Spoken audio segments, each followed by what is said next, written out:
بسم الله الرحمن الرحيم.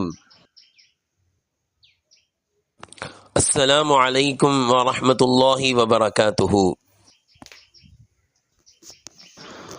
ஹதரத் ஹுதைஃபத் இப்னுல் யமான் ரலியல்லாஹு அன்ஹு அவர்கள் அறிவிக்கிறார்கள், அல்லாஹ்வின் தூதர் ஸல்லல்லாஹு அலைஹி வஸல்லம் அவர்கள் கூறினார்கள், என் உயிர் எவன் கைவசத்தில் உள்ளதோ அந்த இறைவன் மீது சத்தியமாக நீங்கள் அவசியமாக நன்மையை ஏவி தீமையை தடுத்து கொண்டே இருங்கள்.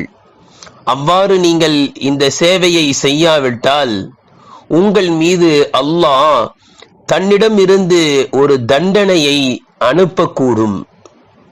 அதற்கு பிறகு நீங்கள் அவனிடம் பிரார்த்தனை செய்வீர்கள், ஆனால் உங்கள் பிரார்த்தனையை அவன் ஏற்க மாட்டான்.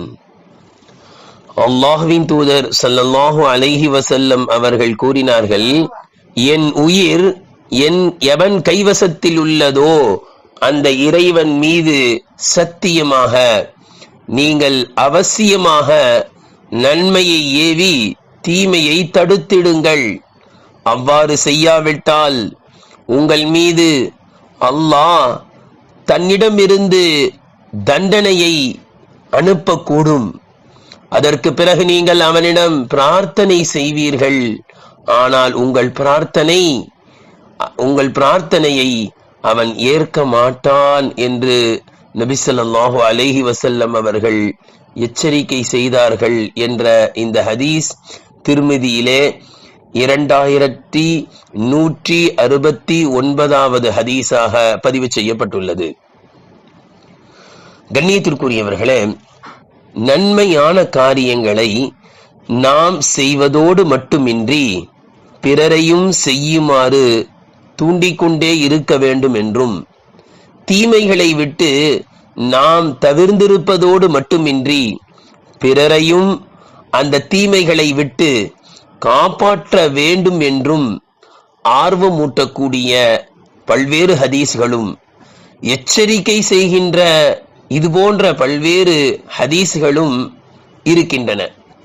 இந்த சேவையை செய்வதுதான் நம்முடைய தனிச்சிறப்பும் பிரத்யேக தன்மையும் ஆகும்.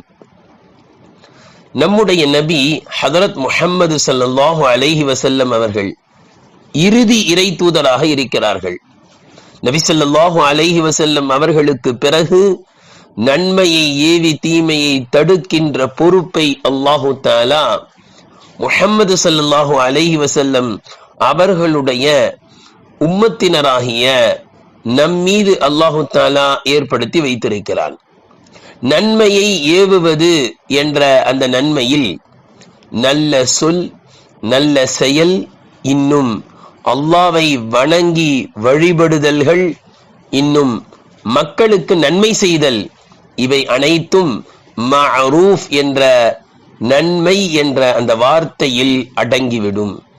இதே போன்று முன்கர் தீமையை தடுப்பது என்பதில் தீய சொல், தீய செயல், அல்லாஹ்வுக்கு மாறு செய்தல், இன்னும் பிற மக்களுக்கு தொந்தரவு செய்தல், பிற மக்களுக்கு கெடுதி செய்தல், இவை அனைத்தும் முன்கர் என்ற தீமையில் அடங்கும்.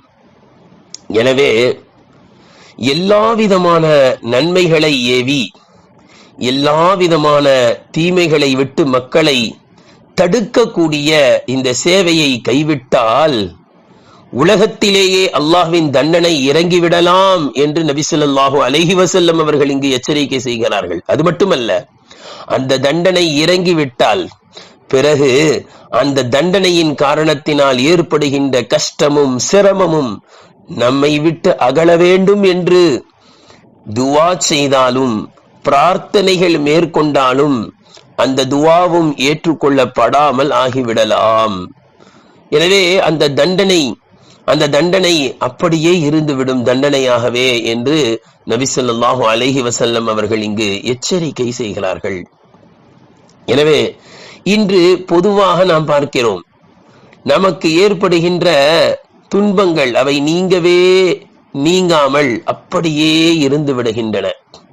நாம் பல முறை மன்றாடி நமக்கு ஏற்பட்ட அந்த துன்பங்கள் நீங்க வேண்டும் என்று அல்லாஹ்விடத்தில் பிரார்த்தனை செய்தும் கூட நமக்கு இறங்கிவிட்ட அந்த சோதனைகள், அந்த துன்பங்கள் நம்மை விட்டு அகன்ற பாடில்லாமல் அப்படியே துன்பங்கள் நீடித்து கொண்டே செல்கின்றன. இதற்கு காரணம் நன்மையை ஏவி தீமையை தடுக்கின்ற அந்த சேவையை கைவிட்டதாக இருக்கலாம் என்று நபி ஸல்லல்லாஹு அலைஹி வஸல்லம் அவர்கள் இங்கு குறிப்பிடுகிறார்கள். எனவே நாம் நன்மைகளை செய்வதோடு தீமைகளை விட்டு நாம் முதலில் தவிர்ந்திருப்பதோடு பிற மக்களையும் நன்மைகளை ஏவக்கூடிய, பிற மக்களையும் தீமையை விட்டு காப்பாற்றக்கூடிய அந்த சேவையை நாம் கையில் எடுக்கக்கூடிய பொறுப்பு நம் மீது இருக்கிறது. அதிலும் குறிப்பாக மார்க்கத்தை படிக்கின்ற, மார்க்கப்பற்று நிறைந்த, மார்க்க விஷயங்களை கற்றறிந்த நம் மீது அந்த கடமை நிச்சயம் உண்டு என்பதை மறந்துவிடக் கூடாது. அல்லாஹு தஆலா நன்மைகள் அனைத்தையும் செய்வதோடு எல்லா நன்மைகளையும் தேடி தேடி கடைபிடிப்பதோடு எல்லா விதமான தீமைகளை விட்டு நாம் தவிர்ந்திருப்பதோடு மக்களுக்கும் எல்லா நன்மைகளையும் எத்தி வைக்கக்கூடிய, எல்லா விதமான தீமைகளை விட்டு மக்களை காப்பாற்றக்கூடிய சேவையை அல்லாஹு தஆலா நம் மூலம் வாங்கிக் கொள்வானாக. வ ஆகிரு தஅவானா அனில் ஹம்துலில்லாஹி ரப்பில் ஆலமீன்.